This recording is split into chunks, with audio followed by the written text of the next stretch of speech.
ہمارے لیے آج کی تلاوت رسولوں کے اعمال، اس کا 4 باب، اس کی 32ویں سے 37ویں آیت تک۔ اور ایمانداروں کی جماعت ایک دل اور ایک جان تھی، اور کسی نے اپنے مال میں سے کسی چیز کو اپنا نہ کہا، بلکہ ان میں سب چیزیں مشترک تھیں۔ اور رسول بڑی قدرت سے خداوند یسوع کی قیامت کی گواہی دیتے رہے، اور ان سب پر بڑا فضل تھا، کیونکہ کوئی ان میں محتاج نہ تھا، اس لیے کہ جو لوگ زمینوں یا گھروں کے مالک تھے وہ انہیں بیچتے تھے اور بیچی ہوئی چیزوں کا دام لا کر رسولوں کے پاؤں پر رکھتے تھے، اور ہر ایک کو اس کی ضرورت کے موافق بانٹ دیا جاتا تھا۔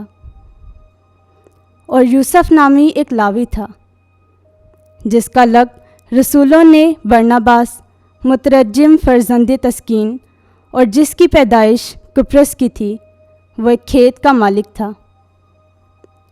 اس نے اسے بیچا اور اس کا دام لا کر رسولوں کے پاؤں پر رکھا۔ پاک کلام کے پڑھے اور سنے جانے پر خدا کی برکت ہو۔ خدا کا شکر ہو۔